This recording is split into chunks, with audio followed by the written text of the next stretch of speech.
seem to say, throw cares away.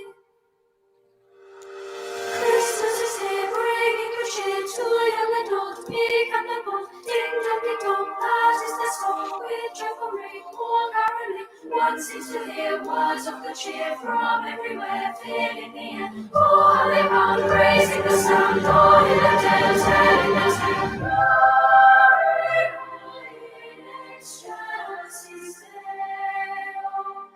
Glory, glory, on the bells, who seem to say, Christmas is here, bringing the cheer to young and old, big and the bold. Ding dong, that is the song, with joyful ring, all caroling. One seems to hear words of good cheer from everywhere, filling the air. Oh, how they come, raising the sound, all in a dance, and in a dance. Hey, while people sing songs of good cheer, Christmas is here. Hey, while people sing songs of good cheer, Christmas is here. Glory, glory, in excelsis Deo. Glory,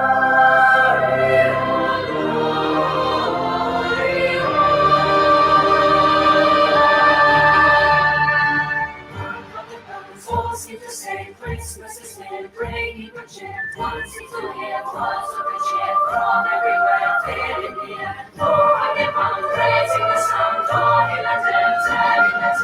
Hey, while people sing songs of good cheer, Christmas is here. Hey, while people sing songs of good cheer, Christmas is here. Hark, how the bells all seem to say Christmas is here, bringing good cheer. One seems to hear words of good cheer from everywhere, filling the air. Oh, how they run, raising the sound, all in a dance, and in a dance. Hey, while people sing songs of good cheer, Christmas is here. Hey, while people sing songs of good cheer, Christmas is here.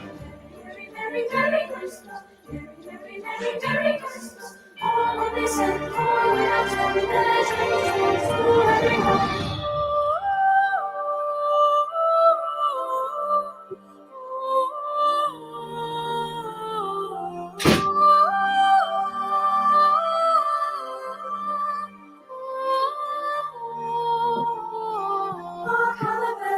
Still going. I want to see a grown man hit that note. I know y'all can hear me out there, people, but still. Ding dong, ding dong. I want to hear a grown man hit that note. I just want to see it.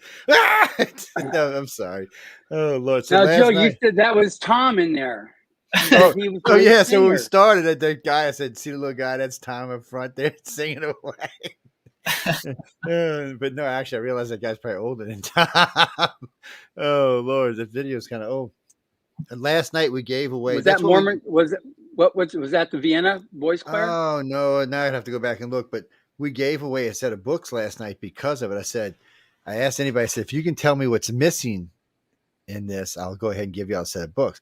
Man, I must have got 5,000 answers. I'm like, no. And they're like, well, what is it? I said, there's no females. They're like, oh shit, there's not. I'm like, no, there's not one. It's all males, and they're all under the age of puberty so that they can hit those kind of notes.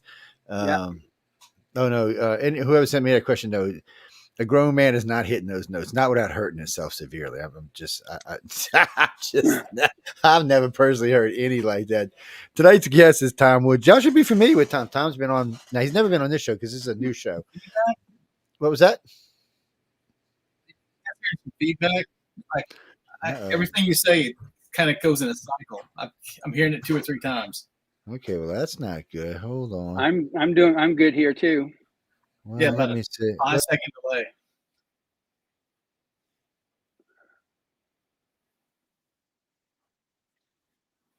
Is that one of those Arkansas delays? I don't know. We got to figure it out though. We don't want him to have because I hear everybody else perfect. Yeah. Is there anything in here? You know what, Tom? Drop yourself out. Just drop out the system and come back in because you might have got a bad connection when you came in. So how do I drop that? Oh wait, wait. Can I kick you out from here? He's out. No, I'll kick him out the studio. Kick guest out. Okay, now he should be able to come back now because I know you and I have been talking where there's no feedback. Yeah. So yeah, that was Tom Wood. He was here. He had to go. he part-times He's got as to Santa record his Claus. next song. He's got That's to right. record his next song. Yes, and he does a little work with Ho Ho. So yes, Ho Ho. Y'all know who Ho Ho is. Ho Ho is the guy who brings all the women Santa Clauses. I mean, the elves gifts. What? No, I see. I'm a little scary to listen to this kind of religious music sometimes. I'm always scared I might explode or turn into flames. I'm banned from going in any Catholic churches. I'm actually banned. The last 3 times I walked into one, they just caught on fire. It's like spontaneous combustion, not me, but the church. I don't know. No, actually, a friend of mine who's got a Baptist church said, "Well, I don't want you to tempt fate. You might not want to come in here either." I was like, "What?" Who said that? No, when I was young, I was really good and sweet and innocent. I didn't get bad until I got bad, which was later in life. It's all Linda's fault. I don't know who she is. Don't worry about it. Linda is not the fault. She is. She's at fault, don't man. dare badmouth Linda. She is a good person. Did it get any better for you, boss? It's much better. All right, cool. Yeah, must do. Sometimes when you come in, it gets a double feedback. No, I'm telling you, she corrupted me. I was sweet and No, innocent. she did not. Joe, I wasn't bad. I didn't smoke. Joe, no, Linda's a good person. She's your wife. You're to honor and respect her. Knock it off. Oh Lord. No, I'm from the South where you're supposed to beat them every Sunday with a belt because they get Joe. No, Oh Joe. God. No, You're digging yourself a bad Joe. deep hole. Bad Joe. No, really. There's actually a book on the books in Baloo. It's a French law in Louisiana. Every Sunday, you're allowed to beat your wife with a 4-inch strap because you can't leave marks. It's legal. Don't ask me why they haven't taken up the book. Well, it's a good thing. This is the author's Quill talking about Tom's art and books and all kinds of things. Yeah, well, that's good. No, that's if you live in Louisiana, it's a good thing to know because these ladies these days are crazy. No, I'm just kidding, gal. Any moans, groans, bitches, and complaints, it's always the same thing. Write to Michelle DeRoche. Yes. That's who you write to. Michelle DeRoche. Yes. No, I'm serious. That's who you write to. Anyway, Tom, how you been, man? Life's treating you good down there? There, I should say. Well, it's been good. It's been a very busy summer and fall. Had some really fun projects. I got to work with The Rock on some stuff with Under Armour. I've been working with the show Wicked Tuna on the History Channel, doing some products and some packaging designs and marketing stuff for them. And Steve Harvey from Family Feud, I got to work with him on some projects. So it's just been fun. It's been very busy. No, Jeanette, he's married, so don't even worry about it. Yes, I met his wife. She'd smack you upside the head, buddy. You just go on with your little His stuff. wife is beautiful. She's very nice too. She's, as I said in the Lensman series, she's DDG. She's drop dead gorgeous. Yes. And what's that? No, okay. So Michael, I'll get you to talk about it. Man, I met Tom in L.A. I was just harassing the man the whole time because these little girls were following him around like. So my first okay, I got to tell y'all this. My very first impression of Tom is I'm sitting off in a distance, and somebody said that's Tom. Well, I didn't know who he was because it's the first time I've ever seen the guy. So I'm standing there. There's like 5 of these little girls. When I say little girls, these are grown ass women about 40 years old. They just like circling him like vultures. I'm like, damn, man. I mean, he's good looking, but Jesus, they're about to eat him for lunch. I'm not going to mention any names because I don't want to get hurt when I see him this year. It was great. I actually got some pictures of that, but I didn't want to put it online because I was scared somebody might hurt me. But Tom, I got to say, man, I'll have to show you the picture one day. You'll love it. It was just like, anyway, they were being very helpful, and we'll leave it at that. I think they were helpful. I mean, everybody had Fridays of the Future and the staff there, and even they're great people. They really contestants are so helpful. I think you might have mistook their helpfulness for something else, but yeah, that's just Joe being bad. Yeah, This is the Joe's been around for a while. Christmas. Fa la la la la. You just Joe's been around. He knows he can see certain smiles, what they actually mean and what they don't. No, they're actually, everybody over there is great. I mean, the whole staff is fabulous. I've said this a million times. Everybody at Writers of the Future staff is great. Who's my favorite person over there? It's the coffee machine. Okay, that's my favorite person. It's the coffee machine. No, I don't have favorites because you get hurt over there picking favorites and stuff. Nah. And little Sarah might smack your ass hard if you don't pick her. So you Yeah. get me. No, Yeah. she's tough. So I know we're at the end of the year. You're taking it easy, getting ready for some new projects. Are you going to take a break? Or I know when we were.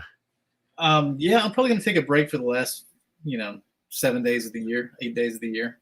Well, But that's kind of a break. yeah, kind of. I do have some projects to do. I've got a logo that I got to do for the Gathering of the Juggalos. I do that for them every year, and that's a big part of my fan base is Juggalos, and I'm not sure if the audience is familiar with them, but they're fans of Insane Clown Posse, which I've done their artwork for like the past, or a good portion of their artwork for the last 10 years, and just some of the nicest people. If y'all are watching us right now, his website, the Fantasy Art website, is actually scrolling across the bottom of the page. So if you're watching on Roku, or a matter of fact, it's our first night on Fire Stick tonight. So if you're on Prime and you're watching, you can also click on. Well, you can copy the link and go from there. I don't know. This is really our first night on Prime. I have no idea what Prime's going to do. Roku's been doing pretty good. We've been seeing 20, 30, 40,000 viewers over there. So it's really nice. We're going to see where Prime takes us.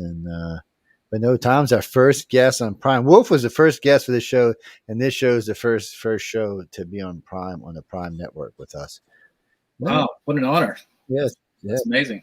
It's well, this is growing because Joe used to well, you've been on the guest on this show on whether it's UFO Paranormal or any of the other shows, and just kind of like, what's this have to do with UFOs, or what's this have to do with politics, or what's this have to do with anything? So his solution was to create a new show, which is awesome. The author is Quill, and so we're very excited about, just from my perspective as writers of the future, because we have lots of winners and lots of judges like yourself, both illustrators and writers, who have lots of good things to say. And it's amazing just how much the podcast has grown, Rise of the Future podcast, but just there's a lot of writers out there and authors and artists who want to get that break. So being able to listen to people like you talking about, just, I mean, you got your own success that you got, but also some of the different tips and things to be able to help them I think is also really important, especially as, I don't know, I'm out here in California where it's not conducive to survival or something. It's it's just I mean, it's just the population dropped again for the third year in a row. It's just, oh my gosh. Yes, they're all going to Florida and Texas. Yeah, and Nevada. What's that? So a lot are coming to Arkansas. A lot are coming to Arkansas. Yeah, and there's the little Orange County in Idaho is a lot of the people going there now. So it's the red guys are leaving and going there to Idaho to set up stuff. But anyway, it's with everything we've got, being able to listen to you and get what you've had to say. You've done articles in the Rise of the Future series. You've been on the podcast a couple of different times and on the show multiple times.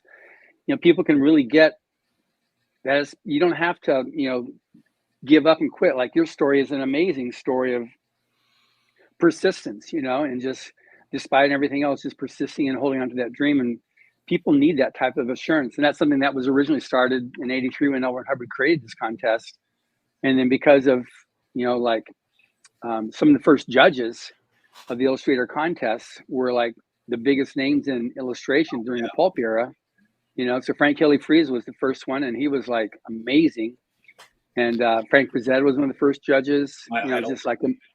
Yeah. It's funny because I actually used Tom. It was about 3 months ago. I was giving a lecture at Mississippi State, and actually somebody was talking to me about. They asked me some questions about Writers of the Future because I was actually there for politics. And but I always, for some reason, I guess now I've been doing it long enough with them that I get asked questions, and I'm talking to them. And somebody says, well, do you know if any of these guys are famous? I said, well, some of the judges are really famous, and some of the judges are quite wealthy. And that some judges, get a break, some don't. I said, but, a friend of mine, Tom Woods, when I first met him, what the hell happened here? Sorry about that, guys. Apparently I had fat fingeritis there. That's all right. I said, I was talking about your first picture. Where was it? No, I always want to say Walmart. Where was it? Not Walmart.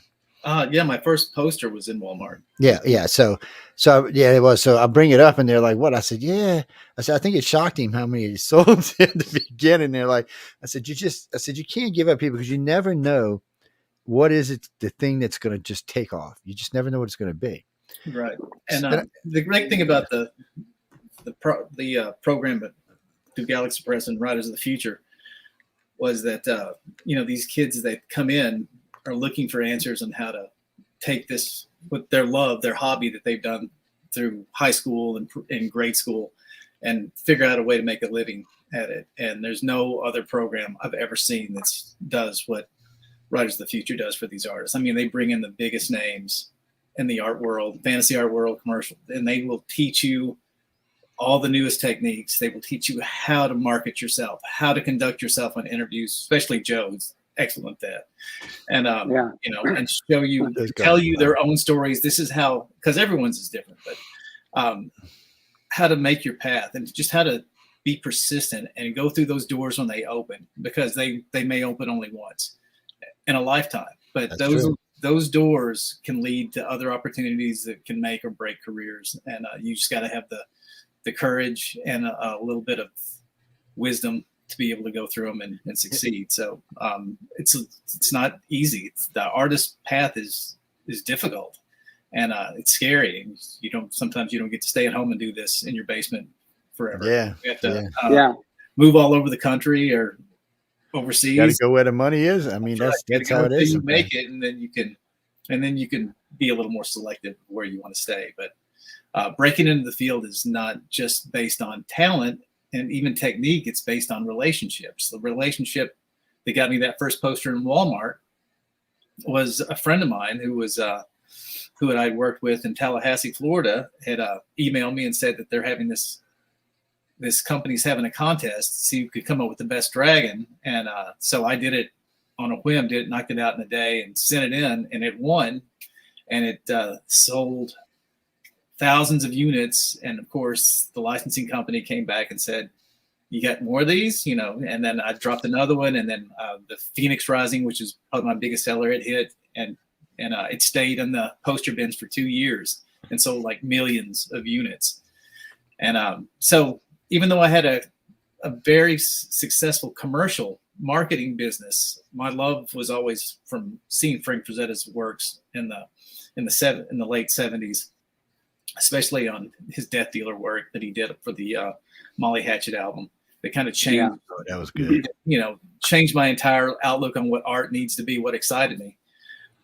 That was always something that I wanted to do. What I had to do was go into marketing and commercial artwork at first, just to make a living, and then build on my fantasy artwork. And then that took off in the early 2000s, and I've been able to build both companies. But the commercial stuff still pays good. I'm not walking away from that, but the fantasy art is really where my passion is.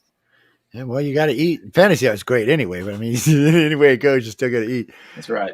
Well, B. Jackson, she was a winner in volume. I think she was a grand prize winner in volume 24. You were talking about relationships. There was one of her friends, because she had her relationships with other, artists, and somebody couldn't handle the job, so they referred her instead. And so she ended up illustrating this book that turned to be a New York Times bestseller. It was the one with Michelle Obama, the one where she was, the little girl, right. Somebody looks up. So she did that. And then all of a sudden that just it was because somebody else couldn't handle it. So she was given that contact. She submitted and they said, okay, good, we'll do it. And she wrote, she called me and she called Echo, said, now, what should I do on this? Because she didn't know she never had it before. So she called this is what the contract says. And what about this? And what about that? So we helped her, what to do. And it just totally took her up to a whole new level. And then she did a book also for LeBron James. And so she's definitely in a whole new league now because of that. And then I just interviewed Chris Arias. He was a winner last year from Costa Rica. Yeah. So because he came to Hollywood, he was like a Costa Rican hero. They were like, wow, you made it out of Costa Rica. So he was covered in all the national televisions, 3 different stations. He was covered there. He had a major feature article. He was invited because Dan Farr, who was our keynote speaker this year and owns several comic conventions in the U.S., called the owner of the Costa Rica Comic Convention. And because of that contact, he then invited Chris and made him a special illustrator guest for the convention. A few weeks ago, he was a guest of honor at the Costa Rica Christmas Parade. He was there honored in the Christmas Parade. And he said, he said, what that's been done. He said, somebody stopped him on the street, said, "Oh, are you that guy that won the Oscar?" And, so it was, he said, my life has totally changed since doing that. So now he's got commission work he's doing, but he's trying to move into sequential art. And I introduced him to Cirello in Spain, and he was totally like humbled to be able to get that connection and help them get started.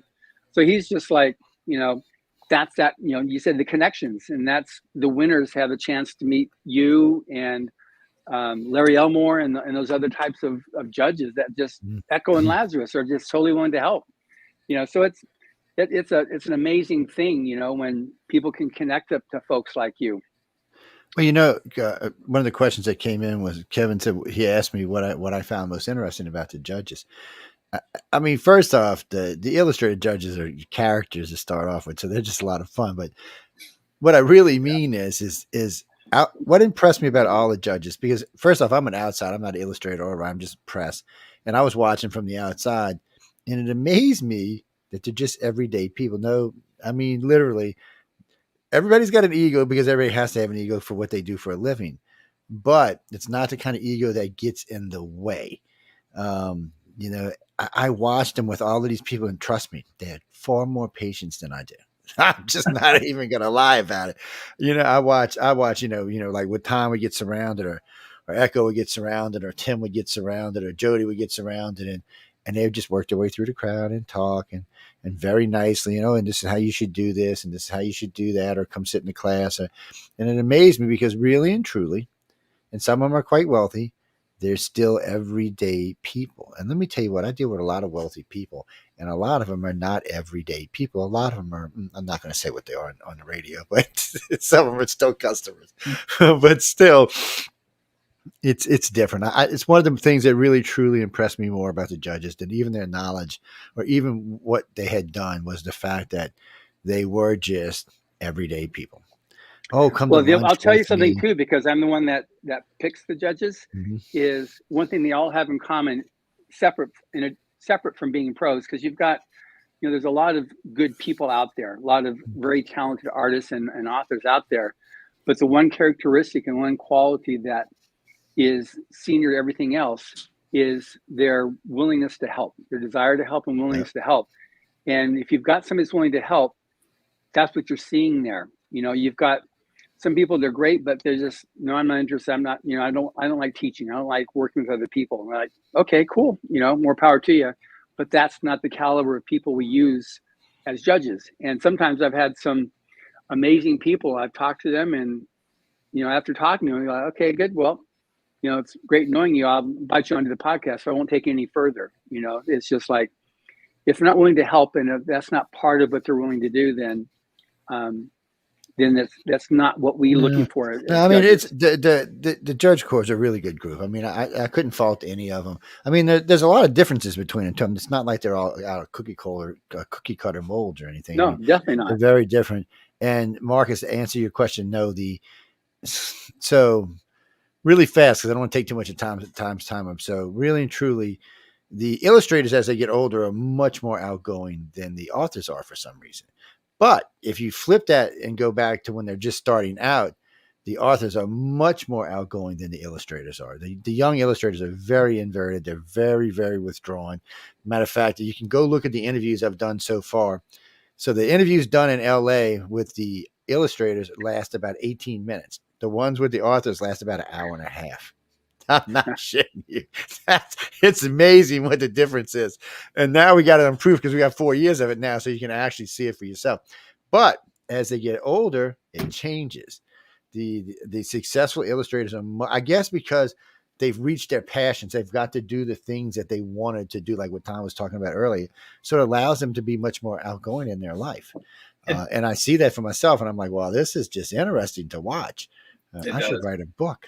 Yeah, you're right. Because we've got unfairly, I don't know about unfairly, it's probably warranted, but we've got the reputation that the party is with the artist, after the lessons are over for the day and you want to go hang out and have fun, hang out with the artist because Hang out with the we're a little That's crazier. And you're right. We do have a little bit of an ego, and you're right. You kind of have to have that kind of level of confidence to wade into hundreds of thousands of artists that are out there and think that you can go in and do the job and confidently. Yes. So and that's why Joe hangs out with us. That's why I go track them down. Say, where the hell are these guys? Oh no, really, really, truly, people. No, there's nothing like any of that going on. I mean, everybody's really polite, and it's not that we don't drink. It's just nobody's sloppy drunk or stupid or anything like that. Not that I've seen in the 4 years I've been there now. No, I've never seen anything like that. The only bad people was Chris, and he was just bad. We had to send him back to Australia. I'm just teasing. He's in Poland or something like Yeah, that. I think he said he was in Poland last time I talked to him. Yeah, I've got to finish reading his book. He's got a book that he wrote, and I'll be having him on as a guest in the next month or two. Yes, he's a character, is all I can say.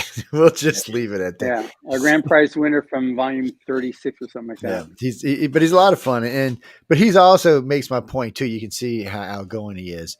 It's just different. It's just one of those things that you see when you watch. And well, if you just watch individuals, you're never going to see it. But I'm seeing them as in groups, so it's different for me. I see them in big groups. I see not just the winners, but I see the judges as well, and I can actually watch the differences between the judges and winners. And it's the confidence level really just comes from selling, doing your job and making money, and that's where the confidence comes from. And the youngins don't always have that because they really haven't had those kind of big sales that make them think, oh shit, I'm actually worth something. So that has to be instilled into people, unfortunately, guys and girls. Some people. Well, one of the things that happens too, and I think Tom, you've seen, I know Joe, you have too, is on that the art reveal when the artists and the authors meet, with the art for the first time when the story. That's such a tearjerker event, Yeah, it is. Absolutely, very emotional. I mean, those artists, when they've had the stories that's been illustrated with their artwork and they get to see it for the first time, is really the highlight. It is. You would think it was the award ceremony. It's not so much. I mean, they've kind of gotten used to it, but that unveiling early on in the workshop program is just tear jerking. So it is. It's a room full of tears. The part you don't want to miss. Yeah. I'm still amazed at how many of them pick them out right off the bat. I mean, how many of the authors pick it out right off the bat? But it's funny because the illustrators are solely worried that the artist isn't going to recognize it. They'll think, "Oh no, what'd you do?" And then the writers are so concerned that they couldn't get anything out of their story because it was so bad.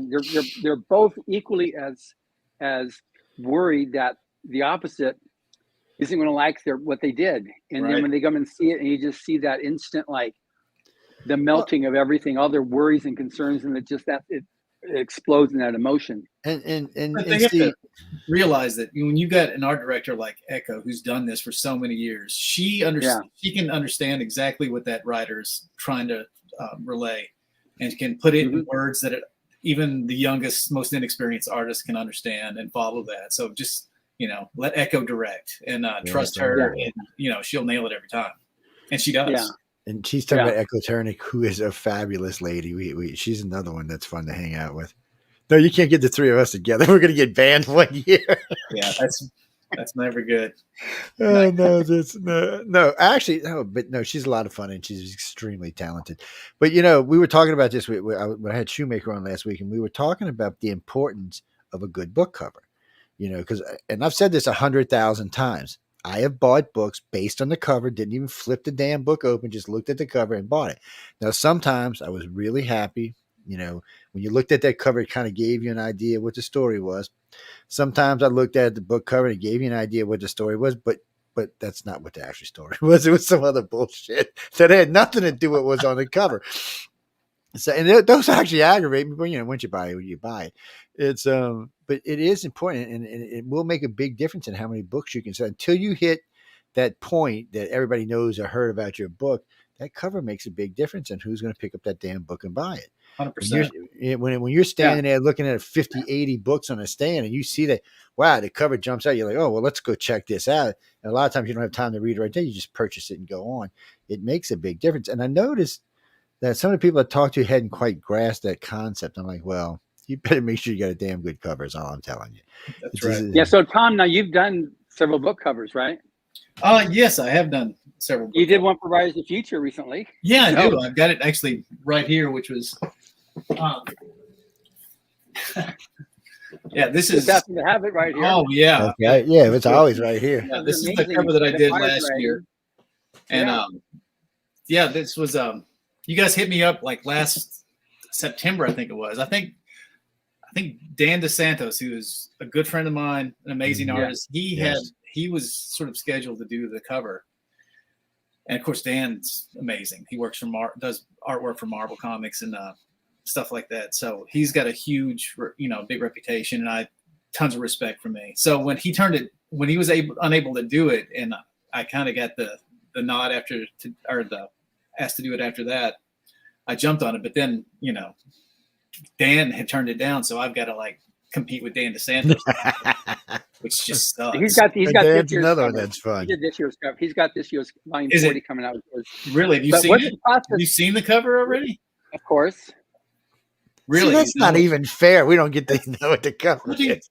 I was with him when he came up with the idea for that cover, and unless he's changed it, I can't. I'm not want to talk about it now. But we came up with it on air. We were in LA, me and Larry, and Dan, and he knew that he was going to be doing it this year, and we concocted this fantastic concept for a cover. And I hope that Larry Elmore, by the way. Did he follow through with that idea? I don't know, but when we're done, we'll set up and I'll pull up so you can see it, and you can let me know if that. Yeah. Yes, guys, they were talking about Larry Elmore from Dungeons and Dragons. For not sending me some progress or at least some thumbnails or something on it. I know. He's watching. So you're talking about three of the great artists in the country right now, illustrators in the country right now, with Dan and Larry and Tom himself. So, Larry Elmore, guys, he's Dungeons and Dragons. Oh yeah, y'all know who he is. You bunch of geeks. And Dragonlance, yeah. Dragonlance. And the only person I've ever met that can actually out-talk me, probably in circles at that, man. It's just, I can't keep up with him. He's great. He's just great. But one thing that I really think is that people will like hearing is Tom's timeline as an artist. I was amazed when we had down and chatted, and how he first started and made it all the way up to where he is right now. Because like I said, when we first started this show, it's like he's an amazing story of persistence. And I mean, you're from a really small town, and how you made it, there's for someone, because it's really easy to come up with your ready-made excuses why you can't be successful, why you can't make it. I was this and I was that, and I had this against me. And I mean, you had your fair share of reasons why you couldn't, but yet you have. So a little bit of what you did. Well, I mean, I come from a little country town in Arkansas. My graduating class was 18 kids. I mean, of course, there was no social media. We didn't even have an art class in high school until I was a senior. And then then it was, Tom is kind of the art class artist. Let's put him over there with an airbrush and he can make t-shirts we could sell and raise money. Buy some more art stuff since we're broke, and our school was just always just broke. But anyway, it's a tiny little country school. But you didn't even think about that. All you thought about, this is what I want to do. And when I was in first grade, I decided that I was going to be an artist. And there was never any plan B after that. That's fabulous. I wish I could have been like that, man. Yeah. I mean, there was never any, I really don't have any other skills other than raising cows and possibly. Yeah, that's a good skill, though. Let's not lie. All in the artwork and kind of, just hope for the best. What's Black Angus going for right now? 5G's a cow or something? So it's a good skill to have. Let's not lie. Well, it's Red Brangus, actually, which are the best by far. Yeah. So anyway, kind of Angus? Red Brangus. Okay. They're excellent. We had this, and I don't want to get off the sidetrack, but we had this conversation versus Southern Angus against Wahoo beef, and what do you like better? Anyway, we're not going to finish it tonight, but it was a good conversation. Anyway, so you're at first grade right now, so keep on going. Right. Yeah. And so I'm in first grade. I decided that I had drawn this one piece. It was an underwater scene, and my first grade teacher was just so blown away by it. She brought me up to the front of the class and made all the kids stop what they were doing and look, and had me describe, this is how I done this. And because at the time, all my other classmates were doing like figure eights for fish with a flat edge for a tail, and then it's just a squiggly line. And mine had waves and seaweed and starfish and sharks swimming around.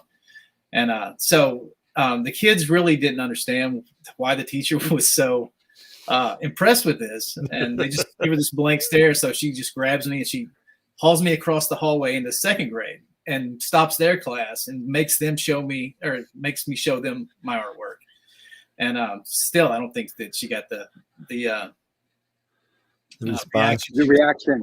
Yeah. But anyway, I guess it established me as like the school artist, even in first grade. And then I kind of enjoyed that attention. That was always something that I could cling to, no matter where I was in sports or academics and stuff like that. Tom's the art guy. So everybody would always crowd around and, be waiting to see. We had to do a book report with an illustration. Everybody couldn't wait to see, whatever I'd done with it. So, but at the end of school, it was 11th grade. I'd started looking at colleges, and I started doing illustrations even in high school for the local paper, all the political illustrations. I was getting $25 a pop at it. So I thought I was just rolling in cash at the time. So, well, when you're young, Yeah. But after that, I went to the University of Arkansas. They had of course, they didn't have computers at the time. It was all very traditional. Had some great instructors. And then I got an opportunity to become an art director from a person in Memphis, Tennessee at Champion Awards. Bobby Wright was the production manager. He knew my dad and gave me the opportunity to come and work there, paying me more than what my instructors told me to expect when I got out. So I made that leap of faith into professional artwork when I was 19. And at 19, I was an assistant art director at 19. Didn't know what the hell I was doing. Had never been in a real city before. And just kind of figured it out. And within a month, they had fired the art director, made me art director. So I was a 19-year-old art director of the 8th largest contract printer in the country at the time. And which was a lot of pressure.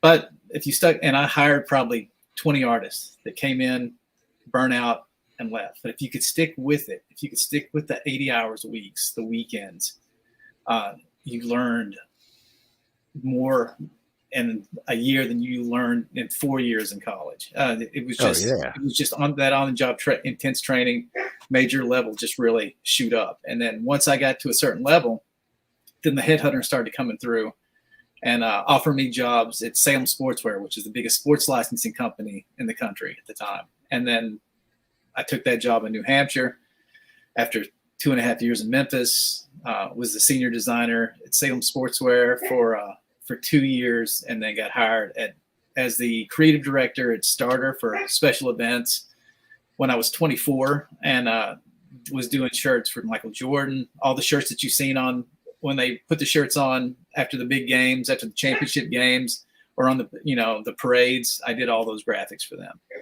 and did that for 3 years, and it was just a ton of fun.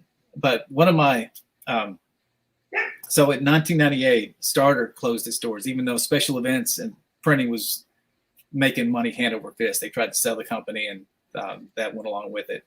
So when that happened, I decided to come back here to Arkansas, start my own business, Meridian, because I had so many contacts in Connecticut where Starter was, and just did ad agency work for a few years, and then started my fantasy art stuff, and was doing great at that. And then one of my old colleagues at Salem Sportswear called me up because she had left there and was a creative director at Live Nation, and she started giving me jobs doing work for Kiss and Aerosmith.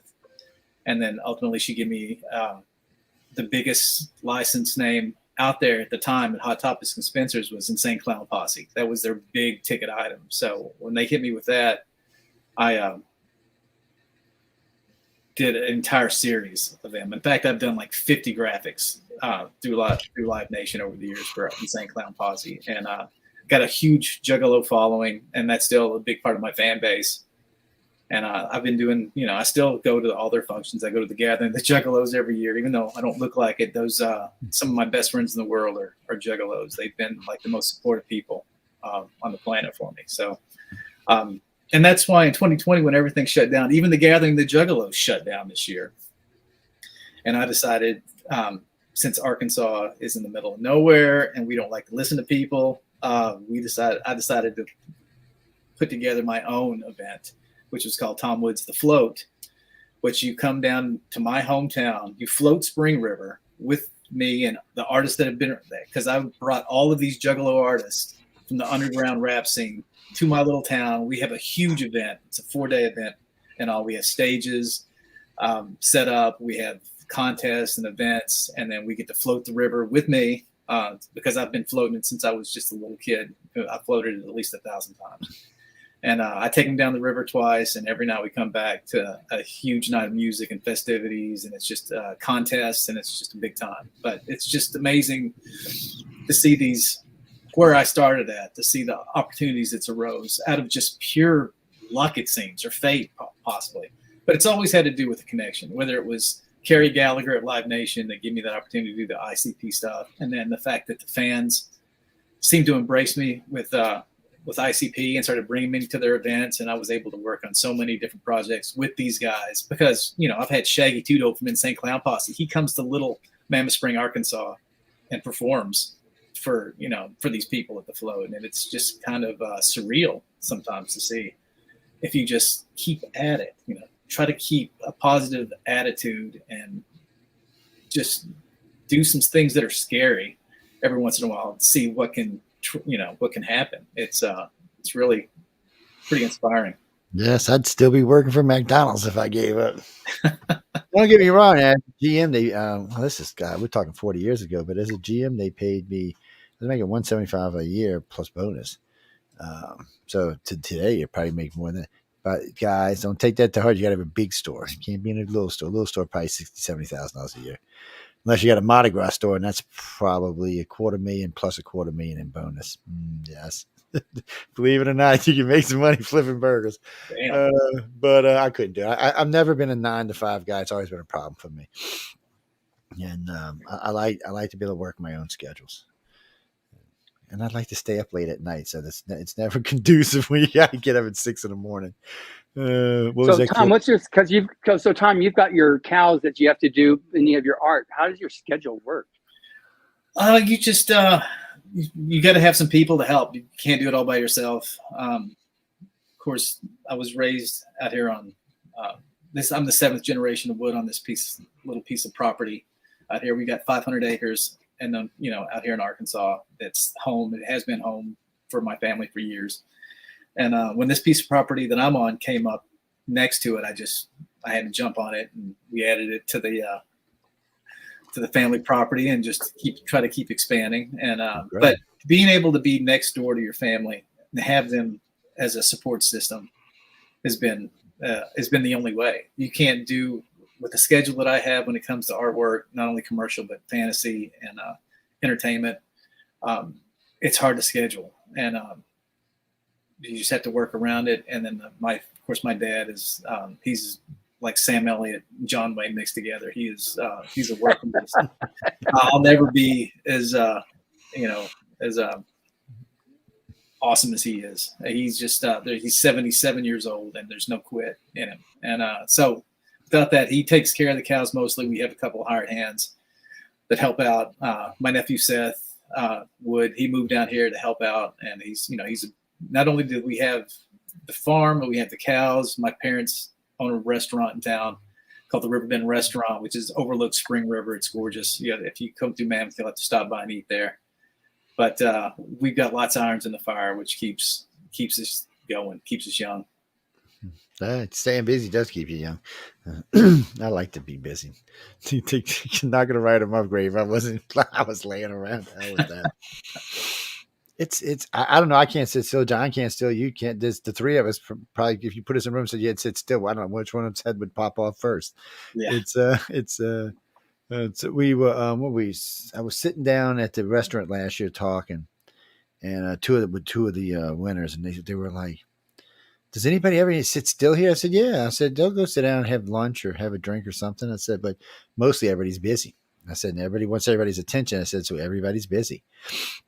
But last year was the most I've ever had to introduce winners to judges. The first three groups I met were a little bit more aggressive, I guess is the way to say it. This group they were kind of scared to go up and talk to people. I said, "Well, hold on," because sometimes I'd be sitting there having a drink or eating something, and I'd hear them talking. I said, "Well, you want to meet him? Hold on." I just walked over and said, "Hey, look, such and such, such and such, such and such," and that was the end of that. And if they were busy, they said, "Come back." If they didn't want, they chit chatted with them. It's just a little strange, though. It was a little on the strange side. Yeah, I would invite most of the artists because there's so much information that's given during the program itself or during the event.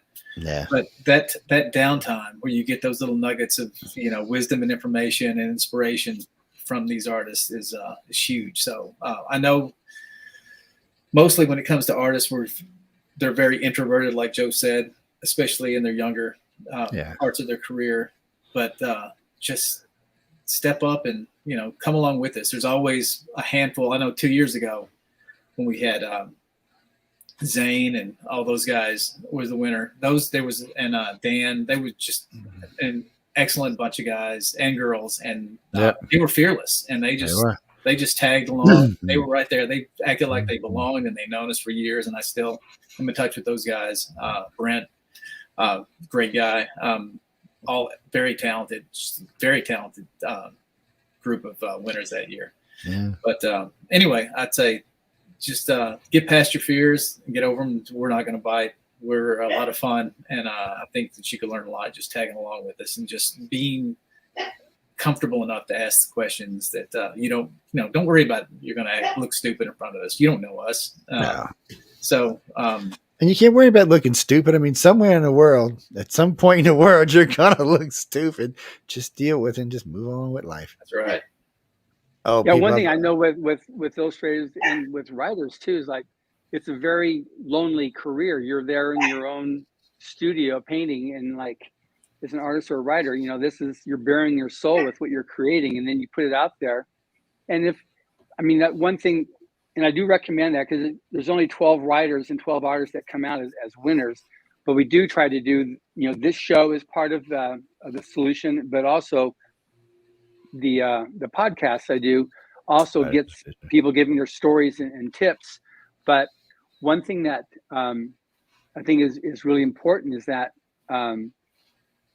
you've got to have yourself, and you can talk about this too a little bit, Tom, is the right friends. Because if you have people that are the wrong friends, they're the ones that will come in there and just say, I wouldn't give up my day job if I were you. That type of communication, they're going to hold you down. They're going to keep you introverted and not going. So how have you dealt with that, Tom? It's maybe by the luck of the draw, John, but my parents were always, even though my dad's a farmer, he's a cattle rancher.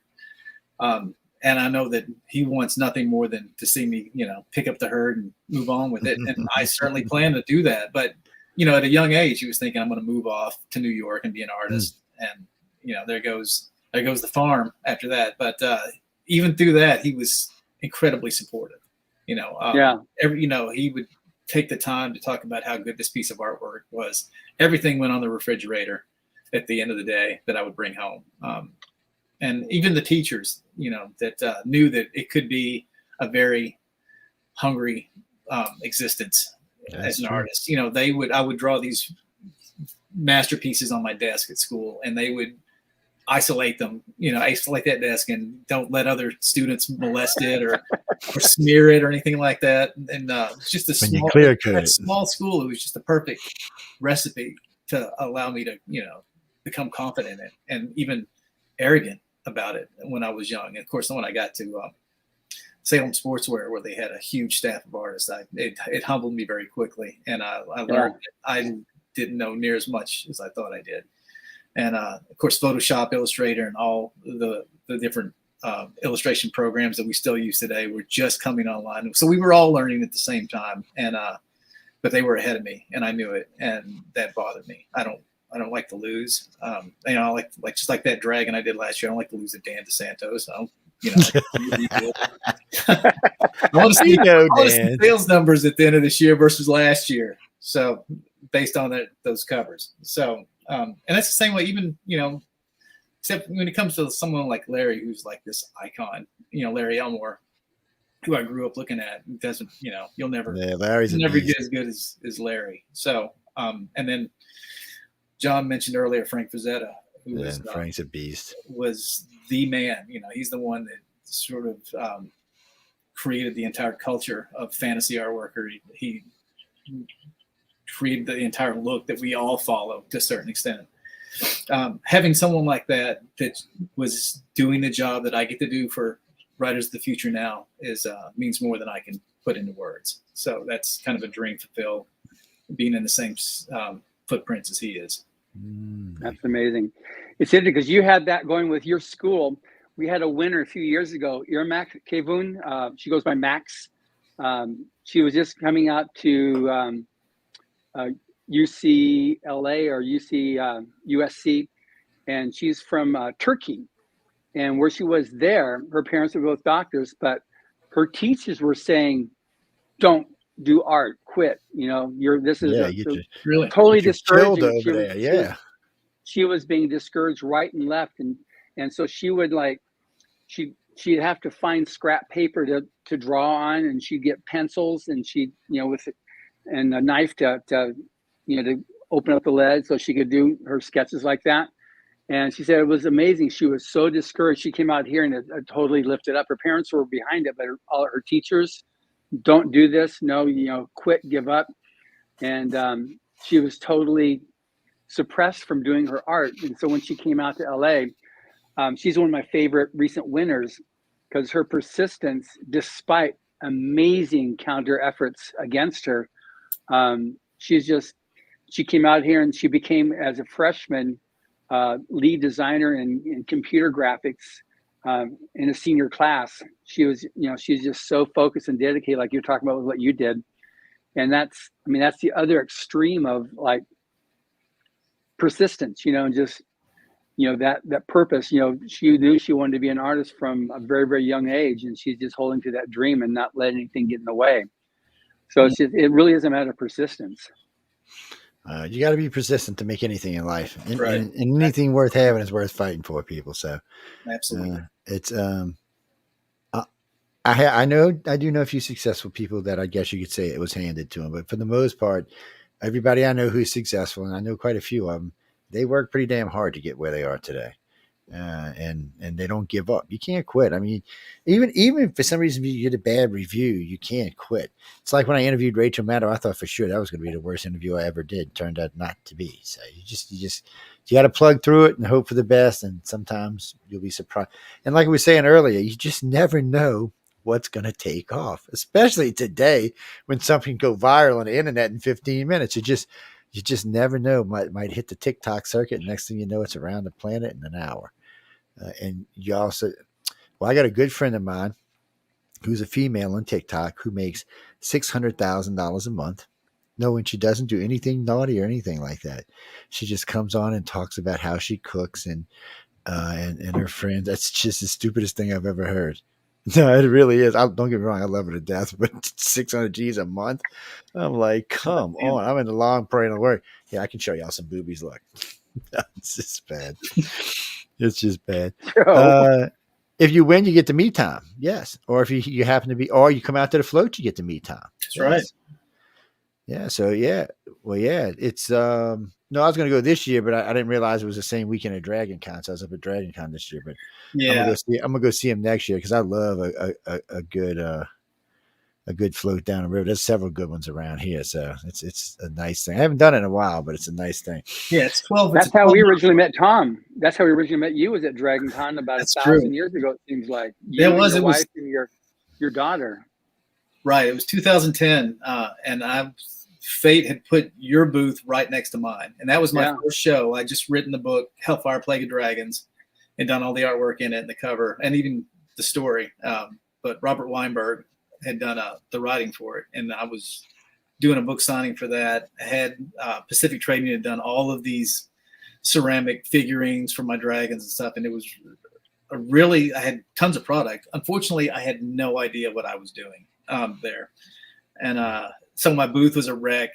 And that's when you needed Sarah, buddy. that's where I met Sarah. She was like, let me help you here, Tom. You were just obviously from the country, and you have no idea what's going on. No, I've been doing this for a while, even though she's like, they totally love you, your wife, and your daughter. oh, Sarah's such a sweetheart. So, you don't know who Sarah is, people. All I can tell you is she's Sarah. That's the best way I can tell you. That's who she is. So yeah, we've been friends ever since. The whole group at Riders of the Future. And don't stand around. We just came back last week from the Stetson Country Christmas. It was a 10-day cowboy show. So we had all of the L. Ron Hubbard Western books we sold there. We sold 1,000 books, but I love it because I get to wear my cowboy hat and my boots. And Emily got this shirt for me and a brand new Western jacket. So I was like, if you get an outfit, you can be a cowboy too. So I was, was like ready to go. Exactly. I had more a cowboy hat, and I couldn't even tell you the last time. When I was young, I did from time to time, but I haven't worn one in a while. Because I had a weird upbringing. I was born in the bayou, lived in the city, then raised in the country, then back to the bayou. We had about my family. They had about 2,000 acres up in northern Louisiana. We used to go hang out at all time with cows and hogs all over the place. Yeah. Oh yeah, man. So their idea was, at one time they had this big, huge hog pen. So they got out and they said, to hell with it, just let them run wild. So you'd be in the woods, there'd be 80 hogs come running by. Yeah, don't fall off your horse here, man. Joe used to go out at nighttime and do some cow tipping. I used to go out at nighttime and do some shopping. I'm not gonna get into that.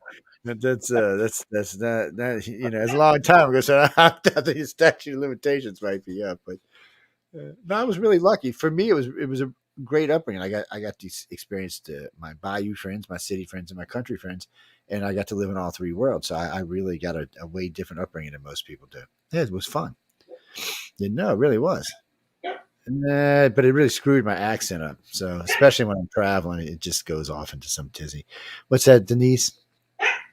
We mean you can go right there at what is it, Timewood Fantasy Art and take a look around. He's got more than one site, but that's the site we have. Yeah, TimewoodFantasyArt.com. You can see like my fantasy art collection, my entertainment collection, which is mostly ICP because I have a huge amount of fans with the Juggalos. ICP is Insane Clown Posse. Insane Clown Posse, correct. Yeah. And then you can go to like MeridianDesignWorks.com, which is a lot of my corporate clients like Pepsi, NASCAR, NBA, NFL, and the list goes on. But there's lots of examples of illustration work that's been done for those clients over the years. So I try to keep them all separate. What do you mean? Never mind. Yeah, we're not even going there. We're just going to move that over to the side and ignore whatever that. You know what? Let's just move it like that. Yeah, we're not even going there. So I'm sorry. I got to stop laughing for a minute. It's Christmas. So I'm going to let y'all slide, people. I'm just going to let y'all slide. So you're home for the holiday? You up in Arkansas? You relaxing, taking it easy? Yeah, chilling? yeah. I'm in home for the duration. How's the weather up there? I mean, we're getting rain. Today was nice. It's probably today's beautiful. 60 degrees out there today. That's and sunny. It's nice out. It's about 65 today and sunny, but supposedly it's going to start raining today and rain through Monday night. So we'll see how that goes. Well, a lot of times we share the same weather, y'all, except y'all get snow and we rarely ever see the white stuff. No, people, it don't snow down where I live. And if it does snow, we can't see. We can call it snow, but if y'all were down here, y'all would be like, "This is not snow." Maybe John, because he's but everybody else would be like, "This is not snow. This is some ice. It looks like snow." The most I've ever seen where I live right now is 2 inches. That was it. Yes, that's the most I've ever seen. So that's not really snow. And people in Louisiana don't understand, or Mississippi, that you have to start to stop 10 minutes before the stop sign. All you see is whoosh, as people slide through the stop signs and the red lights. No, he is in Arkansas. Arkansas is a great state. As long as you don't live in Little Rock, it's a great state. Yeah, I agree. Yes. I mean, Little No, Rock's not terrible, no, but I mean, I'm not really hating on Little Rock. Little Rock's just it's just a rough, it's like any big city. Let's just put it that way. It's got its issues. yeah. Now I got friends in Little Rock, and I'm sure right now they're going, "Yeah, Joe, bite me." But the rest of the state, first off, Arkansas is one of the most beautiful states in the union. You see, y'all don't know because y'all haven't been there. They got little mountains hidden here, valleys with lakes in them, all kind of great recreation areas. Right. Plus, it's the only state I've ever been in that they actually label the spring water and what's in it. I love that. So we're out getting spring water. It actually tells you the mineral content in each spring. And then there's places in these mountains along these different roads where the springs come out, and you can just stop and fill jugs up on the side of the damn road. Yeah, this is not like the rest of the country. That's all I can tell you. And they have some great rocks up there. They got some great crystals. A lot of places you can go dig. I got some friends up there that get geodes they get some monster geodes up there. It's a beautiful state. Most of the people are really, really friendly. Yeah, I have, especially in my part. Yeah. We're up in the Ozark Mountain part of it. Down south, it's usually pretty flat, soybean fields and that kind of thing, and cotton. After you get north of Little Rock, it starts getting hilly, and by the time you get to where I'm at, it's very hilly and lots of rivers and lakes, and it's just gorgeous up here. Oh, he's not kidding. When you leave Louisiana going into Arkansas, it is just basically cotton for I can't even tell you how many miles. It's just ridiculous amounts of cotton fields. And you'll be driving along a big cotton blowing on a damn highway and shit. No, I've always liked Arkansas. We go up there. I know some of my stepkids really like going up there and staying too. It's a really pretty place. It's kind of like Alabama. It's a hidden gem that if you don't know someone there or you actually haven't been there, you don't know what's actually there. Really, as far as some of the little cottage places they have nestled along different rivers and different mountain groups, they've got some stunning chalets along areas in the mountains that are just beautiful. Some along water, some are up in the mountains. Just a beautiful place to go hang out. And it gets cold. It actually gets genuine cold up there, not like it does in the South where, oh, it was cold. Oh, wait, no, it's hot. Oh, wait, it's cold. No, it's hot. Well, no, Arkansas is the South, but we're just further South than he is. That's all. No, come on, dude. I live so far in the South that if you walked out of my house and walked 200 yards, you'd be in a Gulf of Mexico. You can't get any further South than where I live. You'd have to go to Florida. Yes, you'd have to go to Florida to get any further South than where I live. You mean his favorite? You want to know what his most favorite piece are? So wait. I don't understand the question. You're asking, are you asking what his most favorite pieces that he's done, or what his most favorite piece is from someone else has done? Both. Well, that's just cheating. But I'll ask him anyway. All right, hit me. So she wants to know, and where, matter of fact, where are you from? New York City. I should have known. I'm not hating. So she wants to know, out of all the work you've ever done, both professional and just for yourself, what is your favorite piece that you've done for yourself or just done in general? And that's going to be a hard one because I can tell you've done a lot of work. Trying to pick, and then she wanted to know, out of all the artists that you've personally known or have seen, what is your favorite piece outside of your own work? See, that's hard. Even I would have a hard time with that question because, I mean, how many pieces of artwork are out there? That's a good one. I mean, I would have to say probably the one that has been like the guiding force, the inspiration in my career is probably Frank Frazetta's Death Dealer, that's a damn good piece too. Yeah, which is this, which was this album cover right here that I seen, when I was 8 years old. I seen this.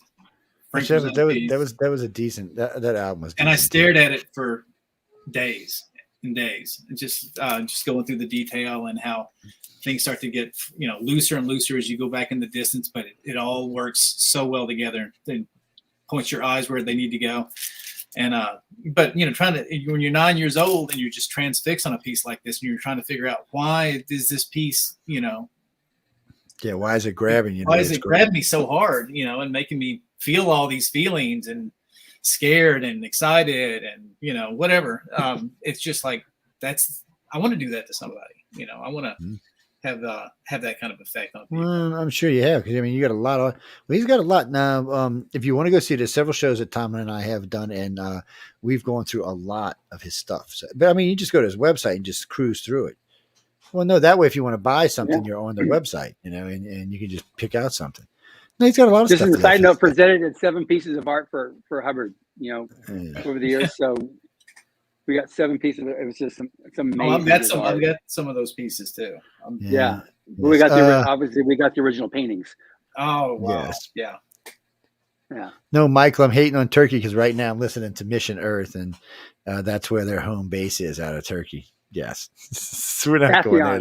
Atheon, Yes, Turkey. yeah, we're not going there today, but that's for another show. No, because I'm right now I'm stuck on book at the end of book 5. I was still ready to start book 6, but we'll get into that another day. So I mean, I've seen a lot of your stuff. I mean, how would you go about? I mean, you'd have to separate commercial from fantasy anyway. You know, it's definitely be a fantasy piece, or even maybe. I mean, because you've got a lot of good stuff, and some of it's kind of crazy looking. So I'm not sure where you would people. I mean, crazy in a good way. People, damn, calm down. I would say that I love all my pieces pretty equally. I think there's some that I like more than others, but the ones that really stand out are the pieces that get the biggest reaction from the fans, or I can tell that's made some kind of emotional connection with them. Like the Phoenix Rising piece that sold over 2 million pieces. Not my favorite piece. It only took me 8 hours to do the whole thing, and probably my biggest selling commercial piece. And but I love it just because I know so many people grew up with looking at it and having it on their walls and rebuying it when it wore out, just so they could keep that Phoenix on their wall. That makes I've seen that Phoenix with black lights under it, man. Lord, that thing was everywhere for a long time. Tom Bowman, that was beautiful. It was in his living room. You did that one painting. Your wife was the model. That was gorgeous. You did a painting for Tom Bowman. Oh right, yeah, I know the one Valkyrie. Was the piece. And, she made a great Valkyrie too. Yeah, that wasn't her. Oh well. Wait. Oh wait, I might be. Was it your daughter? No, Emily was way too young to do that. It was just a model, like Echo uses models and stuff like that. No, she was. No, I thought, oh well. Well, no, he uses his wife for a model. That's why I thought that too. But but yeah, not for that piece for sure. But Stephanie, you're too ugly to be a model. Just don't even. You could be like the scary girl model. That's what you can be. I'm sorry. I know what you talking about? I'm talking to a friend of mine that's giving us trouble. She said something about she could be Tom's most hottest model. And I was thinking, the scariest model. Don't be mean. You'd be scared of poor man. Oh, Lord have mercy. People, English in the chat room, not German. Let's go with English. I don't need to be translating. Who did Kata Swadago? I have no idea. You in German. I have no idea what that means. Translate, please. Jimmy, what you got? How old is he? He's like 25 or something. No, really, I think he's 39. I just talking how old you are, Tom. Oh, really? Is that the guess? 39? 39. Yeah, I'm going with. I think he's 39 too. I mean, look, he looks good, man. Yeah. The girls, y'all can just forget it. So y'all are just being complimentary because he's hot. You just get out of it with these stupid questions. Oh my God. Yeah, let's go with 39. Yes, I like 39. Works for me. No, not me, guys. He's 39. I'm like 139. It's yes, when you get old, That's just how it is. You mean? Oh, so you want to know? All right, I'll ask him. Hold on. So Janelle wants to know, out of all the classic artists, who's your favorite? Now you mean classic like 1,000 years or 600 years or more, right? Or 500 years. Michelangelo. So see, he's the man. Well, see, he answered you right off the bat. Well, I know. I like Michelangelo's work too. I like Leonardo's. I like Monet. Yeah, I got a little confused with Van Gogh. I mean, not Van Gogh. Van Gogh's work is okay. Van Gogh's good. It doesn't grab me like Monet stuff. Right? And it's weird because when I first seen it, I was thinking, wow, he does have a great command of color. Which, by the way, I'm not an artist of any kind. But there was something the pictures didn't. Salvador Dali. Yeah. Who? What are you talking about? No, you're talking about the Picasso. No, I hated Picasso. I'm sorry, guys. I'm just not a Picasso fan. Come on, it's not even art. It's like some bullshit. It doesn't really lend itself to what fantasy artists, are into. Picasso is he's out there. It's gorgeous stuff. I love it, but it's so far away from what we do. Yeah, I don't excel in. So who's y'all's favorites? Y'all got any favorites? He's not even an artist, Goofus. He was a no. Well, he was an artist, but he wasn't that kind of artist. He was an artist that he wrote stuff. Yes, think about who he is. Think about all the plays he has to his credits, and then you'll realize what I'm talking about. Yes, thank you very much. What's that? Carolyn? No, not Carolyn. Where are you from? Melania? Is that how you say that? Where are you from? Well, I just want to make sure you wasn't Mrs. Trump or something. I was going to be like, all hail to the First Lady. Switzerland. Oh, well, hello, Switzerland. I bet you it's cold over there. What do you got for us? Can you buy Tom Wood's art? Well, I would say yes. He can answer for himself, but yes, it's on his website. No, just go look and it's there. It's all priced out and ready to go. He's got a really. It's right there at the bottom of the screen right now. TomWoodFantasyArt.com. Right, and you can order any of those pieces on like Giclée prints or stretch canvases, like 40 by 50 canvases if you want to. That I'll ship out to you. So it's and it's available on woven blankets and all kinds of stuff. That I usually take to these different shows and so. Marilyn's from Los Angeles. She wants to know, what is your favorite venue? You're thought, no, you just the wrong word, but I know what you mean. She wants to know what it is that you like best. You like to use, you like to draw by hand. You like to use one of the programs. Do you like to paint? That's a great question, because I like to draw by hand just because all the creative part of it. Figuring out what the whole thing's going to look like and be laid out, like that's all done on paper, and that's how I grew up doing it. That's how I still love to do it. All the magic happens on the paper. Once you get that done, and you've already created that visual in your head, so that job is done. Now you just have to get good at the mechanics of putting that on canvas or on paper or on digital. How do you develop those techniques that makes it look like it is in your brain? And even though you have it pretty much cemented what that look is going to be in your brain, as you're drawing it, not only in sketch form, but even in finals, whether it's through oils, acrylics, or digital, things continue to pop up that make gives you new ideas, and the thing just evolves. It just has a life of its own, and it takes its own shapes and directions, and so you really never know exactly what you're going to get until it's done. But usually when it's there, I know it. I know to not overwork a piece. Once it's hit that spot, I'm done. And I'll never go back and mess with it again. That's important to know that, because some people just can't help themselves. They got to go fiddle with it. I've watched authors and illustrators do that. Oh, it's just not right. No, leave it alone. It's there. Stop. So, what's that, Kimberly? I personally like oils. I don't know why. Something about oils is just rustic to me. It's just, maybe it was what I grew up with. Well, no, I'm all fine with prints and stuff like that, but I don't know. I just like oils. I've got a couple of Larry Harris's original oils. He did some Mardi Gras posters. He did the collection of the angel and Satan and the angel, or the devil and the angel. He did some really good pieces. So, and I got looked up and picked. I like originals, and even if posters, I prefer signed posters. I don't know. I like collectibles. It's one of them things. Well, that's like that album cover he had in his hand. That's a collectible. That's why you see it's in great shape. That's a collectible cover. Well, Frank Frazetta's passed, and Molly Hatchet, I don't want to say they're a thing of the past, but every now and then I hear something about one of the members, but I haven't heard anything. Well, no, I grew up with Molly Hatchet, so it's a little different for me. And yes, no, we didn't play Enter the Sandman tonight, so bite me. It's no, for some, every now and then on the news show I play Enter the Sandman a lot, but it usually is played at least once a night. I don't think I've ever played on this song. It doesn't seem conducive for this particular show.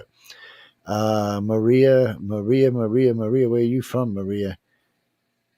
West London. I thought you said West England. I'm sorry, I misunderstood what you kind of had a jumbled up text going on there a little bit.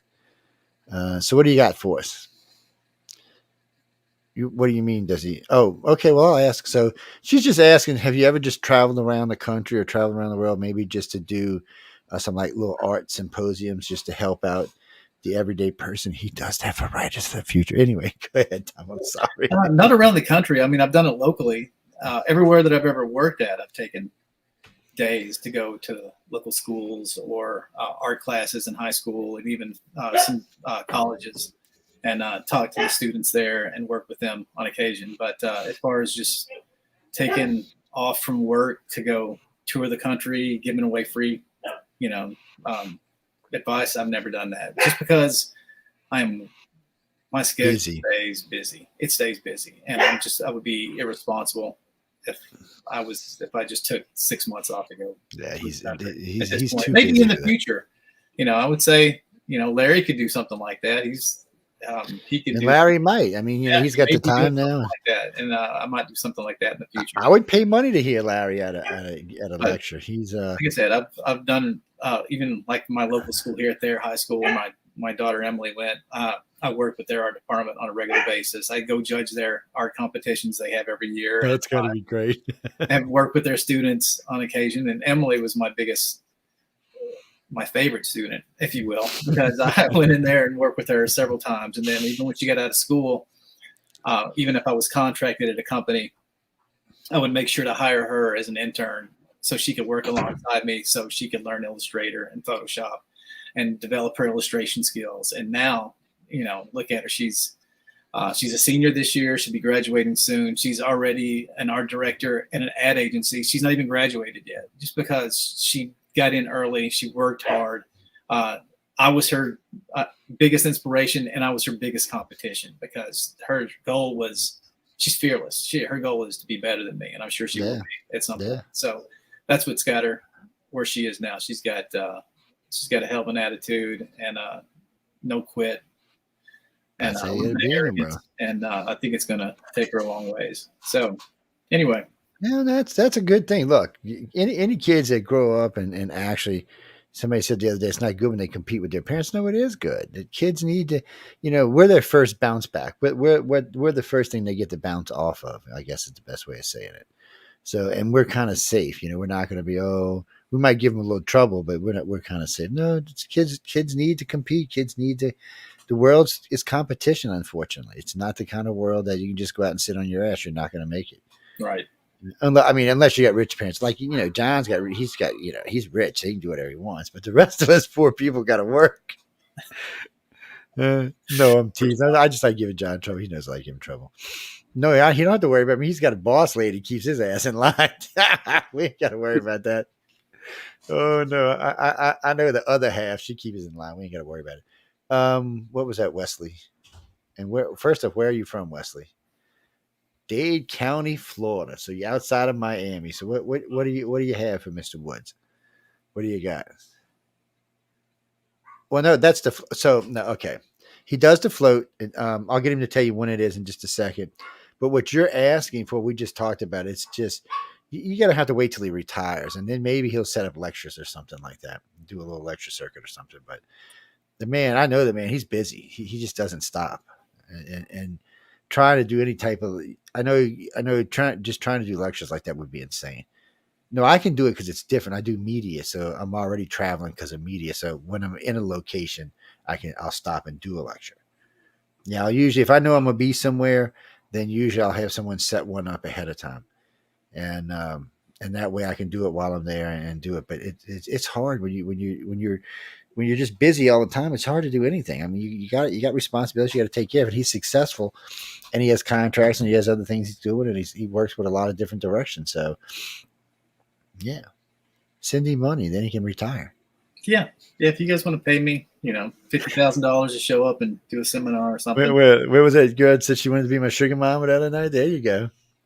So I'll have to tell you that story off the air. But you got a sugar mama lined up. Oh man, no, this was hilarious. She'll love this. This was too funny.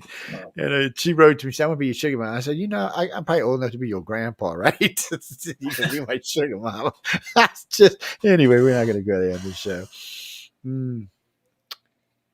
Who's? Oh, okay. So he said, I have no idea how you pronounce that name. It looks like LA. No way, girl. What is that? Like Contra? It kind of looks like the Contra effect, but with LA in front of it. Anyway, she wants to know, and by the way, she's from Seattle, Washington. She wants to know if you had to pick an oil painting to put in your house, not one of yours, but somebody's just off the wall, off the blue, what oil painting? Who would be the artist, and what painting would it be? Oh my gosh. Yeah, y'all are tough tonight, man. What is with these? No, No, it's not. I probably if I had to pick, it would probably be one of Larry Elmore's original pieces that he did for Dungeons and Dragons. That'd be a Just good because piece. I know Larry, I'm great friends with him, and I know that he doesn't like to let go of it. And it would mean a lot more if I was able to take it away from him. Larry, if you listen, I had nothing to do with that, man. That was good. No, Larry is he's a great friend of mine and a huge Larry's inspiration in my career. And having the pieces that he did for D&D and like the cover that he did for the not the Dungeon Master's Guide, but the Player's Handbook with the red dragons and stuff like that was just crazy. And I looked at it when I was looking at that when I was 10 years old or 12 years old. And even though I didn't play D&D, I read through all the books, looked at all the sketches and pictures of it. It was a huge inspiration. And to finally get to meet and work with Larry and be able to, kick back and have a beer and have a conversation with this man 30 years later means more than you can know. So having a piece of his original works on my wall would probably mean more to me than anything. Yeah, well, Larry would be a great piece to have. Matter of fact, I was messing with him last time we seen him in LA. He was showing me this oil that we had presented on the show when he was on last time. I was like, "You should give me that, Larry." He started laughing. He goes, "Sure, Joe." I'm like, "No, really, Larry." I said, "Man, come on, I love you." He said, "Yeah, I don't love you that much." I'm sorry. No, Larry's a great. Y'all go back and listen to the archives. Cheese House says, "How much for time to be in my living room?" I said, "I guess it would depend on what you want him in the living room for." Cheese House, was it? Did you say Cheese House? Yeah, Cheese House. During the chat, in this chat with us, you can see it's off to the right. It's of the screen. It says, and then he says, "Where's the real chat? The real chat? You're in the real chat. Oh, you're looking for the Messenger. No, Messenger is just. I have 5,000 friends on Messenger. On all three of my messengers, I have 15,000 friends, and they think it's funny to message me from chat. Yes, because we're not on Pal Talk anymore, so they just think it's funny to message me in chat." Mm. Yeah, I've always had a following, a few hundred people that follow me around for just questions. Well, yeah, I love Tom too. He's great.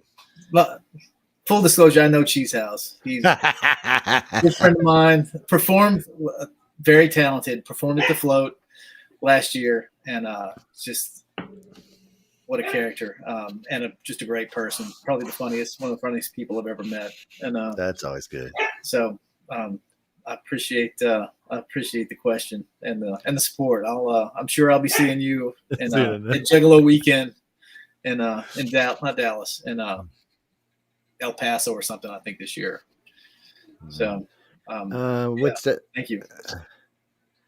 What's that? Helen, can he sing? Wait, can who sing? Can Cheese sing or can Tom sing? Oh, can Tom sing? Okay, look, I didn't know you just said can he sing. What? I don't know. She just said, "Can Tom Wood sing?" And I was like, "Why would that even be? That's crazy." But I don't. I do a wicked karaoke. I've been told. So, but I'm not going to do it. And I'm not going to do it here. Not without some background music and maybe some, Yeah, something going on besides just a cappella. Do that possibly. Yeah. If we get John involved, there we go. Cheese says at the Alamo. Oh, at the Alamo. They do concerts at the Alamo, really? I didn't know that. Of course, I ain't been to the Alamo since I was like 13. So, and then we got banned from the place. So, yes, y'all we're getting short on time because we got to end a little early. So, I'll let y'all get a couple more questions, but that's it. So, let's do some foreigners. I know we got quite a few people in from overseas. Where is Martha? Where? Yeah, I know you're in Germany, and oh, there you are. Well, no, I couldn't find your question. I was looking for your question. She wants to know She said she's an up and coming illustrator. She said, now wait, she's 40 years old, and she just sometime about 10 years ago, she realized she had a talent for art. But she also wanted to say you were right, because when she was a kid, she drew all over everything. But her parents said no, go get a real job, which she did. She went and got a real job as a lawyer, which she said she always hated.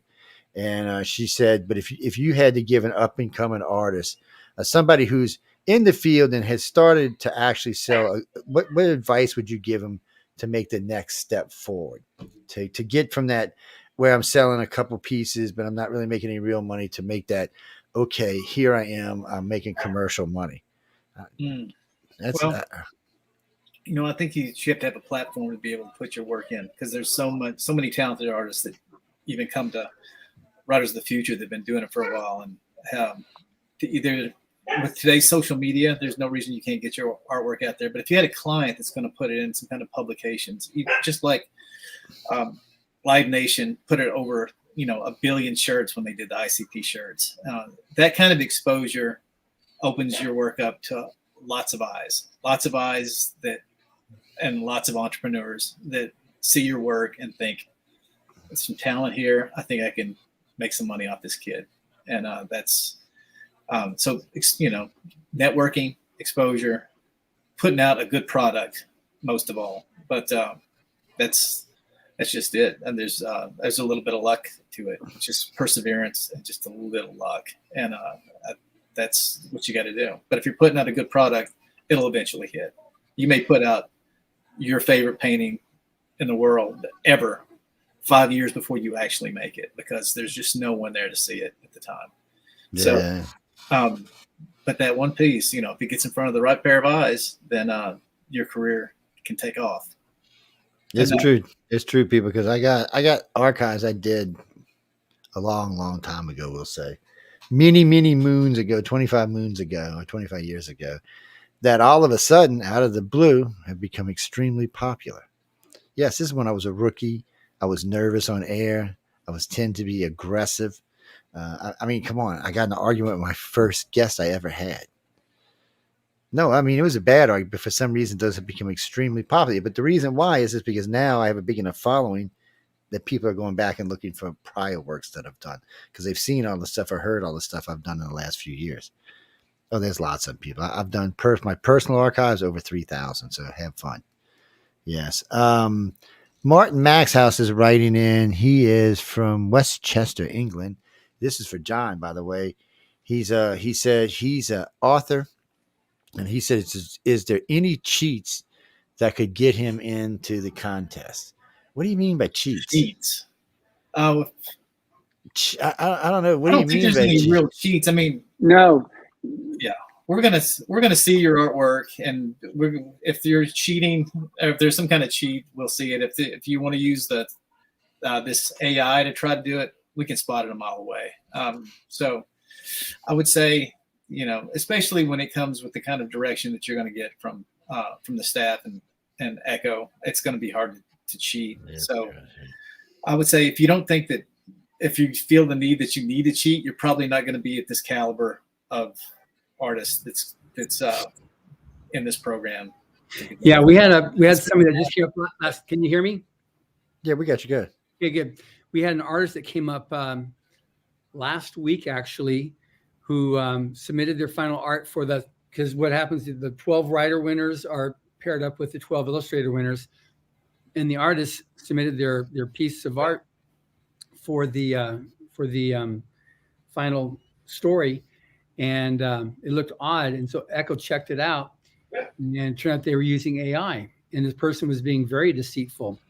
And so they received their award money, having won. And I won't say the person's name, but then said, well, you need to return the money. That's not fair. It says, no, I've already spent. I was searching. I didn't see the rules, because we put it in the rules last year that no AI art was allowed. And so she was able to tell, because there's apps you can use to be able to search out and see if art's AI. And so she challenged them. I said, yeah, it was. And they said, well, I felt badly about it, so I gave the money to my church, so I don't have it anymore. And did you get a receipt for that? So I'm not going to say it. qualified, and we're trying to pursue separate to dispute and get the money back. But then we picked another winner, and it's going to be in volume 40. But yeah, if you're going to try to cheat, you'll be found out about, and that totally defeats. You put up a rule and say, okay, look at no AI. Then of course you're going to get some whack jobs. They're going to go, okay, I want to see if I can game and beat it. And so the AI storytelling, people try to do that, and our judges you can see the AI stories and they get disqualified immediately. But it's just a few years ago we had the plagiarism became an issue, and so then there's apps on Google where you can see if somebody's plagiarized art, and so we got those ruled out. But then now the AI, people trying to game it, it just, you'll get found out. And worst case, what's going to happen if you do quote unquote successfully game the system, come in there, it's going to show up when you go to the classes. Okay, here's your sketches, here's your live, your live sessions. We have models. You come and sketch, and the person won't be able to sketch, because you don't know how to, they know how to. Well, it was like what Tom was saying earlier when he was talking about drawing. When I asked him about the question, he was talking about drawing. Usually for art, there's going to be some progression to the final product. So it should be easier. It should be easier to find. And as far as the author stuff goes, frankly, most of the books I've seen from AI, how can I say this politely? They suck. So we're not even going to worry about that as much. Well, that's how But in all fairness, the banner for UFO on the cover right now is AI art. It's the one Jeff Weiner made. That's when I called you that night. But this is funny, people. So Jeff Weiner comes to my show, starts telling me about this AI shit. I called John as soon as the show was over. I said, "What the bleep are we doing about this bleep and stuff?" And because guys, AI scared me a little bit when we first did it, because the banner came out so nice that I was like, "Well, shit." And it cost absolutely nothing. I was kind of like, well, this could not be a good thing. And then he did the comic book, and it made the whole comic book. And I was like, whoa, I'm not liking this. Yeah, well, copyrighted. Yeah. Well, you can't. That's the problem. You can't copyright any of that stuff. No, Clara. No, I'm not kidding you. As soon as that show ended, I called John, because this was a big deal, and I wanted to know what they were doing about it. And because you can't, it's not. Look, no, we changed the rules last year in the book. They're publishing no AI stories and no AI art. I'm not. See, this is the problem. I was talking with what's his name? Hey guys, I was talking with Carl the other day, who runs. He does. What's up, babe? Yeah, I'm on the air. Hold on. Yeah, on the radio. It's this. I told you I got a house full of people. It's so. He runs a company down here that hires artists and hires writers. He works for a bigger company who makes gaming. So they hire a lot of people. So he told me, we went to lunch a couple of weeks ago, and we sat down. This was a big interview, and I said, "Look, how are you addressing this?" I said, I got too many friends now that are in these fields. I don't want to see them out of work because of this. He said, "Well, that's not how this is going to work." He said, "We're going to use AI. I'm not going to lie to you." So I said, "Not so much the storytelling, but for the artists, we're definitely." He said, "But." He said, "I'm not getting rid of any of my artists." He said, "So I'm teaching all my artists what AI is, and I'm teaching them how to use it." And so they're now, they come up with original concept, and then they let the AI do it in mass, so they don't have to do it in mass. He said each one is responsible for the AI art coming from them. So they're still developing the art, but for some reason they're letting AI mass produce it. I was like, and he has said they do use the AI to kind of cheat sometimes to help the artist in the development process. He said, but he's not getting rid of his artists. He said, because they're too important, because it's not so much. He said it's what word am I looking for? The imagination. He said the AI just does not truly have true imagination yet. He said yeah, you can tell it what you want. And he said, but it misses out on some of the finer details. Like if you go look at the banner I got, it's a really good banner. But if someone had drawn this by hand and then did it themselves, there would be more detail in this piece of art than what you got with the AI. So you're always going to have people that like music, It's not music. So it's the very cheap, low level stuff. And that's what you're going to get right now with AI and AI storytelling.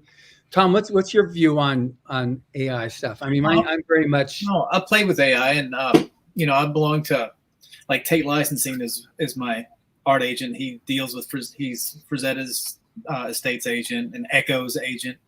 But the people that I go to these shows with that we usually do in Vegas, they introduced me to AI last year and what its capabilities were. And I've even used it for like the generative fills and stuff like that. But when you come up, if you read a story and you know, like every one of us, we form these images in our brain based on dozens of pages and chapters that we've read over this character. And there's no way within 10 words that you're going to type that in and come close to the picture that your brain has concocted. No way. I agree. So let them try it with the AI, and that's fine. But as far as something that's truly organic and built over not 5 seconds as it generates the picture, but over hours of learning what this character looks like based on the author's descriptions and subtleties. That's only something that could be done in the human brain right now. And I agree that different creature creations like we've seen in the movies and stuff, that's all got to come out of someone's brain. And unfortunately for the AI, I noticed the more it learns, the stupider it gets. I don't know what's going on with that lately. Y'all can use it for whatever you want. And like I said, it did make one of our banners. It's the only banner on the network, though, that's ever been generated by AI. Because I'm kind of anti-AI. If as long as it doesn't cost anybody a job, I'm fine with it. I just, like I said, I got too many friends in the fields now. I don't want to see it costing them work. So far, all the people I've talked to that are in positions to hire artists are going to keep their artist staff. They're going to incorporate AI in different places. And like Tom said just a few minutes ago, or John said a few minutes ago, AI is not copyrightable. You can't copyright it. You don't own it. So if you make a piece of art that goes freaking viral and somebody else decides they want to sell it, you're just out of luck. They can sell it. Yeah, unfortunately that's the game right now. So, well, there's companies that want to develop their own AI so they can copyright it. But even the Fed said, even if you develop your own AI, we're still not going to let you copyright it. Eventually, somebody will grease Congress enough that somebody will get a copyright, but right now it's not copyrightable. Neither one is copyrightable. Not the art, not the writing, or the artwork. And that's a good thing for artists because, man, look, that could be a dangerous little toy. It's true. Who wants to lose money to a freaking computer? No, I know. One more question, and we're gonna get out of here. Let's take somebody. You know what? I know Johnny Wright is down there in Sydney. Johnny, how you doing in Sydney, baby? How you liking it down there? You wishing your buddy Chris would come home? No, I'm never coming to Australia. No. Jim Sparks tried to get me to come down. All he wants me to come speak. He's always saying to me, "Yeah, I'll pay for the whole thing. I ain't going to Australia." No, you Aussies are too much like me. I get in trouble for sure. I might not make it back to the U.S. Anyway, what question do you have? Oh, well, no, this ain't. So he wants to know how many head of cattle you got. He don't even care about the artwork. Wow. He says he raises cows. I know. He said, well, I raise cows. How many heads of cattle he got? What kind of cows you got? What you got? You got black Angus with a couple white-faced black Angus. Okay, well, they're okay cows. Molly-faced cows. Yeah. Well, I love black Angus. Yeah. And good. But, we've got, of my herd, which is Red Brangus, it's 5/8 Angus and 3/8 Brahma, which does good in the rocky terrain around here. Also, they take the heat a lot better. And if you're in Texas, it's hot on the cows, and it's hard on them. They do much better, especially Angus do better in wet conditions and cold than they do in heat. So that's what the Red Brangus is. That allows them to thrive in more of a rocky terrain. Like good looking cow too. How many do you have, Tom? I have 130. Just mama cows. I mean, that could grow to, 165, 175, depending on the calving season, which usually lasts a month and a half, 2 months, because they're all bred at the same time. And so we have calf crops in the spring and in the fall. So not in the heat of the summer and not in January when it's really cold. So we control the breeding periods. So we have we have like 5 or 6 sire bulls that go out, and we put them to work to make sure, everything gets serviced. Everybody's job's getting taken care of in June. And so they have their babies, and in March, when it's getting nicer and there's lots of green grass. So yeah, red Brangus. That's our babies. So if you want to go see the farm, you could go to Woods Dye. Not that anybody wants to do this, but this one person may. If you would go to Woods Dye Branch, DYE branch.com, you can see the farm, you can see the cows. You can there you go. Yeah, he probably would like that. Calves for sale, all kinds of good stuff, and lots of pictures, a big gallery of the farm itself, and there you go. So you'd be right up, Stephen. What are you talking about? You're doing a limousine, Angus. That's a whole different cow. And how many of those do you actually have? 15. Yeah. See, that's a whole different cow. That's a lot of money, man. I mean, that's not. Yeah, them limousine cows ain't exactly cheap. Well, no cow's cheap, man. I mean, I think right now the cheapest thing in the market is probably around $3,000 a cow. And no, you'd be surprised what cows are worth. You know, yeah. I'm not kidding you, man. You'd be surprised. They're going for around $2 a pound these days. So and more for if it's like a young steer or something like that, it'll go for better. But the limousine it's a big animal. They're big. It's like they're dark, monster. Gorgeous dark red color, slick. I mean, limousine are one of my favorite breeds. Yeah, they're a monster cow, man. Yeah, they're big. Yeah, well, no, they're expensive, and I mean, if you can look, I'm more power to you if you can raise them, because you can make a living on those. You can make a living on any good herd as long as you got a good herd, and you, like Tom was talking about, the breeding. That's always important. Now I got a couple of uncles. They don't do like they used to. They used to have huge herds. Now I think they're down to 400 or 500 cows, but it's and they're shrinking it as they go. Well, they've been selling off their land. See, they had 20 something, I think it was 2,650 acres, and some of that was actually bog and marsh, but they've been selling it off. And like Holiday Inn came in and bought 50 acres from them for like $6 million. They were like, yeah, we'll sell you that, no problem. It's just like a hunk of rock somewhere. So anyway, they've just been slowly, but the family sells off, and every time somebody dies, it gets diversified. So instead of keeping it together. Yeah, and eventually, I think when the old man passes, the herd will get split up, and land will get split up, and that's how that'll be. One last question. I keep saying last question. Where are you from anyway? Brazil. Where Brazil? I can't even pronounce that. I've never even heard of that. Brazil. Where the hell is that? I thought you said Belize at first. Yeah, that's what I thought you said. Brazil? You mean South America, Brazil? Yeah, Brazil and South America. So what question do you have for Tom? That's a dumb question. Ask me a real question. How do you win the contest? He's going to tell you the same thing I am. Be a damn good artist and you can win. There's no shortcuts. I keep telling people that when I got asked at the lecture just recently, if there's shortcuts, there is no shortcuts. The easiest way to be able to have a chance to win the contest is you have to first enter the contest. Right, enter the contest. If you don't enter, you guarantee not that you'll guarantee never win. But if you have to enter, then enter again. And once you get to a certain level, Echo will start giving you critiques, and you'll start getting that. And then once you get to that higher level, then that's how you win. You just persist. Writersofthefuture.com, people. Writersofthefuture.com. And if you want to buy something, galaxypress.com. Yes.